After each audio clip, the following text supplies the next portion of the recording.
What do you mean when you say? I mean, they're caught up in their situation. They're housed by them. You take a child now, if the state takes custody of a child, the parents gonna have to pay child support to the state. Oh, is that the way? Yeah, yeah. So so while you telling the neighbor to stay out of your business, that could have possibly kept the state out of your business. Now the state's in your business, and you become the business of the state. Now, what are you gonna do now? You can't tell the state to get out of your business because now they're in control. They control the child, they're controlling you and everything else that goes along with it. So now you're just in a lose-lose situation because, of how we're not socially interacting with one another. I think it's a big deal right now. And it used to be a time, Dr. Haney, when the church was the mainstay. The church was the rallying point. The church was the hub, and it still should be the hub or the place where we get our moral values and teaching from. I think what we're expecting nowadays, for the church, for the school system to teach our children what's right morally. We're expecting the government to do it, but it's the home first of all responsibility. It's the parents' first responsibility, and then it's also the churches. That's what the churches are for. So if parents are not teaching their children at home good moral character traits and things like that, and then at the same time, if they're not taking them to the church, then you got a generation, or you got a child or children growing up that have no moral grounding. So when they grow up with no moral grounding, it makes it easier for them to pick up a firearm and shoot and kill somebody because they haven't been taught really what life is all about, what the value of life is all about, and pretty much is, if you don't have any good moral grounding, then there's a disconnect, Dr. Haney, when it comes to what's right and what's wrong.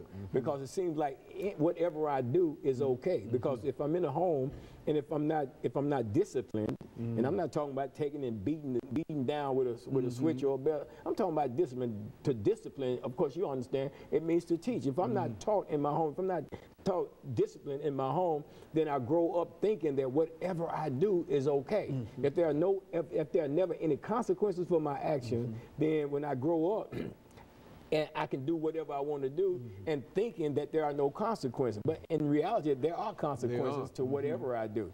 But at the same time, if that's your mindset in terms of what you're doing, that anything that you can do, you can do as big as you want to be. Right. That's who you are. Yeah, and it's that can't nobody tell me anything type of mentality. But once you get caught up in the system, you'll find out that's not the case. Not only can somebody tell you something, a whole lot of people can tell you something. They can tell you when you're going to come out of your cell, what time you're going to eat, and what time you're going to get finished eating. They're going to tell you when you can go and take a shower. They're going to tell you all kinds of stuff. They're going to tell you that you're going to have to get out here and work. They're going to tell you we're going to pay you 16, 17 cents an hour. Yeah, you find out too late that there is somebody that can tell you something, but that the disconnect is when you're not being taught it as a child coming up, then you grow up with that thought process, that mentality, and then you just go out into the world and into society, and you just do whatever it is you think you should do. But I want to keep going back to the church. The church's role and responsibility in getting into our communities and making sure that there's some positive things are happening in our community in terms of reaching out to our community. Because I feel like this, Dr. Haynes, it serves no purpose for a church to be in a community and that community is not benefiting from the presence of that church in that community. In some kind of way, we got to reach out. Somebody, Dr. Haynes, somebody got to reach out to these youth and get it. They got this recent bill that come up, man, about the welfare and the school. I was thinking about that. You're going to speak to that. I think it's foolishness. Because for one, it targets a certain segment of the population. It targets people who are receiving benefits from the government, in terms of welfare and stuff like that. And it's not going to, to say, well, the parent, you gotta to make sure your child is performing good grades. Well, if you got a person that's not educated themselves, if you got a person that's not taught themselves, it's going to be very difficult for them to teach the child. You know, so, and then you got a child that's going to school, and then whatever the challenges they may be facing in their communities, that they may be having to stay up late because gunfire done woke them up, and then they go to school, they ain't focused and stuff like that, so they're not learning, they're not getting the grades.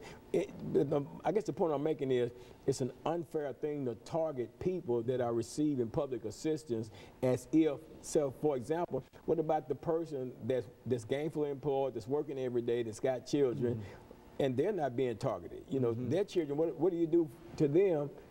What do they lose if their children make a bad grade? You know, so in other words, it seems to me to be just another way to try to reduce the role that the state is playing in a person's life by giving them money, et cetera, to keep that money from going to these individuals. Well, it's the further disenfranchisement of a people that's already been disenfranchised. That's all it is, because to me the whole welfare system is a trap anyway, something designed to keep you impoverished. If I can give you just enough money, then I can give you just enough food stamps, I can give you a place to stay, you pay $45, $50 a month, but if you go out and you get a job, I start taking stuff away from you. If you go out and, you know, there's a disincentive in a real sense to move beyond where you are. If the more you progress, the more people are going to take away from you. Absolutely. So it's easier to...